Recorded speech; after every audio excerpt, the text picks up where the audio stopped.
Il était réputé intouchable au Liban. Riyad Salamé, arrêté à Beyrouth ce mardi. L'ancien gouverneur de la Banque du Liban est soupçonné de corruption et notamment d'avoir détourné des millions de dollars à son profit. Serge Berbery, vous êtes en direct de Beyrouth pour France 24. Que sait-on en cette fin d'après-midi précisément?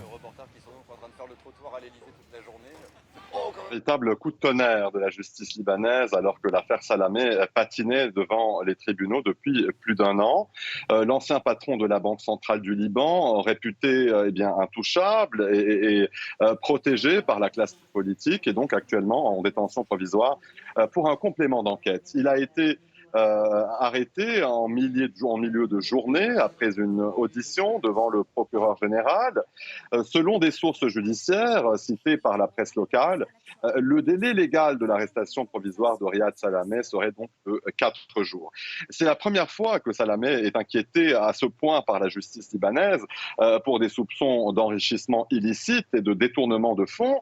Il s'agirait de donc plus de 100 millions de dollars acheminés via des sociétés écrans pour donc investir dans l'immobilier en Europe, où des procédures judiciaires ont d'ailleurs été lancées l'année dernière contre Salamé, notamment en France et en Allemagne, pour biens mal acquis. Ce que Salamé a toujours nié en bloc, Julien. Riyad Salamé, Serge, qui a régné sur la Banque centrale du Liban pendant 30 ans.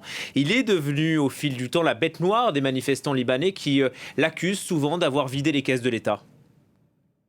Eh bien, Riyad Salamé estime être le bouc émissaire d'une classe politique qui n'assume pas ses responsabilités, selon ses mots. En effet, des milliards de dollars ont été octroyés à crédit à l'État pour répondre à divers besoins.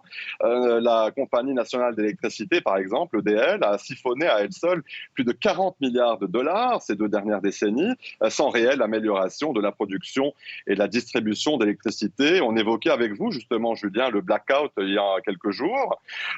Au Liban, certains accusent donc Riyad Salamé d'être responsable de la crise économique qui touche le Liban depuis 2019. Je vous rappelle que la livre libanaise, par exemple, a déjà perdu près de 90% de sa valeur face au dollar. Tous les secteurs vitaux s'écroulent dans l'indifférence de la classe dirigeante, qui peine d'ailleurs à mettre en œuvre les réformes exigées par le FMI en vue d'un plan de sauvetage. Selon les analystes, eh bien, l'arrestation de Riyad Salamé est une victoire symbolique pour ses détracteurs et tous ceux qui manifestent depuis des mois contre les autorités et les institutions financières du pays pour récupérer leur argent, de l'argent bloqué en raison d'importantes restrictions bancaires depuis 2019. Une réaction aujourd'hui à l'arrestation de Salamé, celle du Premier ministre Najib Mikati, qui a affirmé que la justice faisait son devoir et que personne n'allait intervenir dans la décision du procureur. Une affaire à suivre, Julien. Merci beaucoup Serge pour ces précisions depuis Beyrouth au Liban.